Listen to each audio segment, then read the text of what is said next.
Show me one thing in your life that is great that came as a result of being comfortable. Most of us aren't defeated in one decisive battle. We are defeated one tiny, seemingly insignificant surrender at a time that chips away at who we should really be. It isn't that you wake up one day, decide, that's it, I'm going to be weak. No. It is a slow, incremental process. It chips away at our will. It chips away at our discipline. Move out of your comfort zone. It's the courage to move into your zone of discomfort where you feel awkward and clumsy and sometimes alone. The comfort zone is one of the greatest enemies of human potential and of your potential. The people that are really successful, they're not looking for comfort. They're looking for excitement. They're looking for potential. Give up this old idea, I just want to be comfortable. Quit lying to yourself. You know you seek more than comfort. So understand that when you're trying to avoid the pain, when you're trying to avoid the struggle, when you're trying to avoid the hard things in life, you are actively choosing to be average. Start putting some pressure on. Put some pressure on yourself. Get out here and get about it. Once you figure out that you're in a race amongst billions of people that live in this world, you're in a race by yourself. You have a purpose, and it's your purpose, not everybody else's purpose. It is your purpose and only your purpose, and it's your race. That means you are persistently bigger than your excuses. You are persistently bigger than feeling lazy. And you are persistently beating the feelings that typically stop you. Stop coming up with excuses. Don't give yourself permission to continue to live a small life. You can't fit a big dream into a small life. Give yourself permission to go for it, to test yourself, to challenge yourself, to live full. When the sun comes up, you've got all the books, you've got all the tapes, you've got all the access. Now it's time to hunt. And what separates you from everybody else is that when it's time to hunt, you're ready to hunt. What I've come to appreciate when you're working on changing your life, changing some bad habit, getting out of addictive situations or relationships, or working to build a dream or making a difference in our society, it's hard. There are going to be all kinds of challenges that we all must face. You cannot live in this world without a challenge. You cannot live in this world without a struggle. Greatness is right on the other side of pain. So what are you running from it for? You say you want to be successful, then push through it. Stop making excuses and go get it. The lack of self-discipline is the major cause of failure, frustration, underachievement, and unhappiness in life. It causes us to make excuses and sell ourselves short.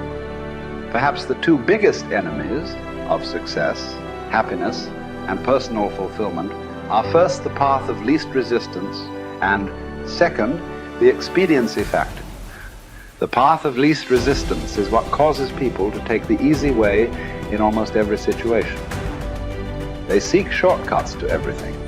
They arrive at work at the last minute and leave at the first opportunity. They look for rich, quick schemes and easy money. Over time, they develop the habit of always seeking an easier, faster way to get the things they want, rather than doing what is hard but necessary to achieve real success.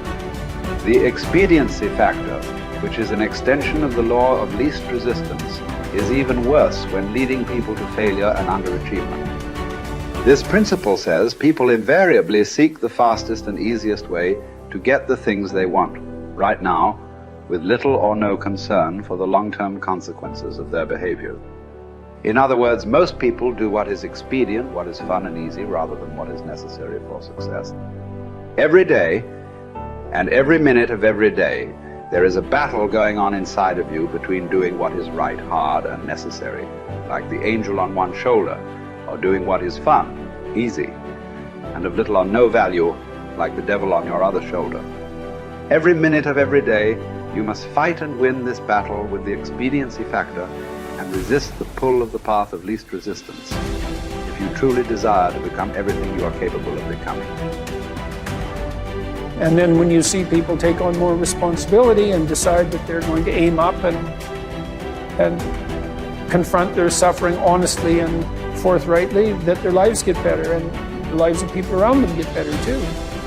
And so that's very strange as well, because it also means that the pathway to less suffering is through suffering, right? And that would be hopeful if the world was constituted that way. It's like, well, there's suffering.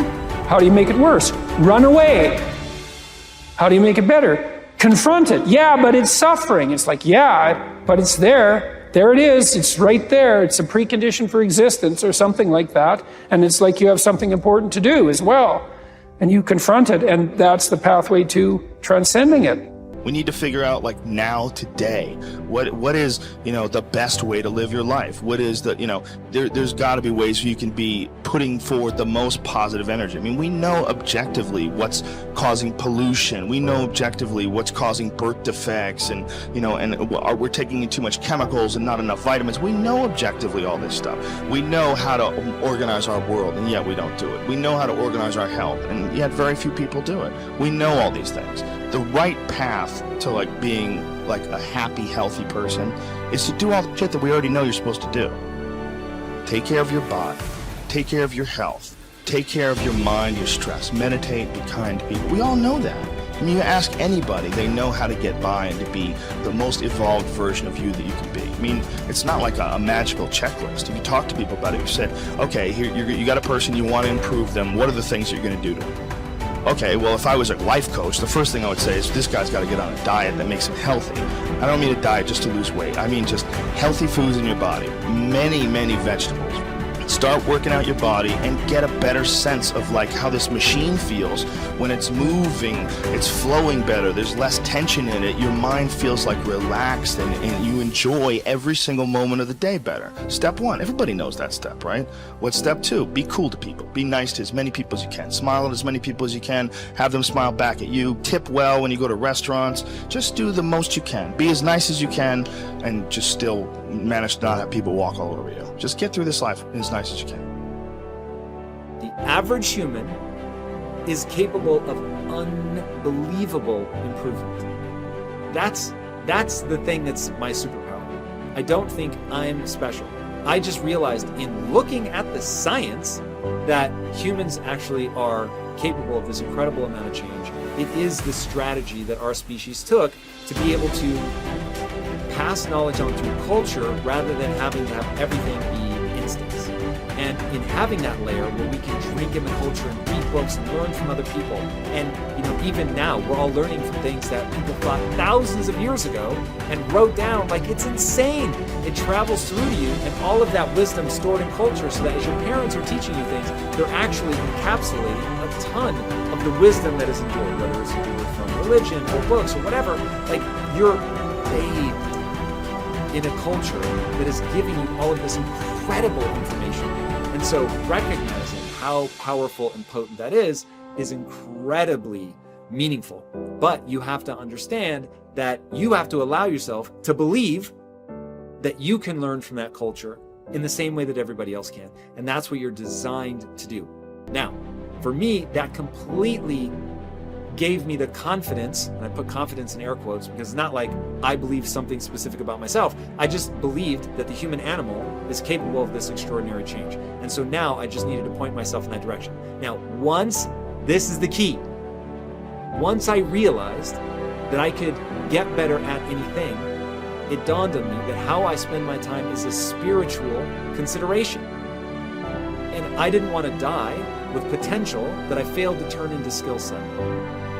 That, to me, that speaks to me. How much of my potential can I actually turn into skill set and get good at this stuff and push and grow and improve? Like, that to me is just this incredibly intoxicating thing. So, for me, the discipline, the confidence, all of that comes from recognizing the human animal.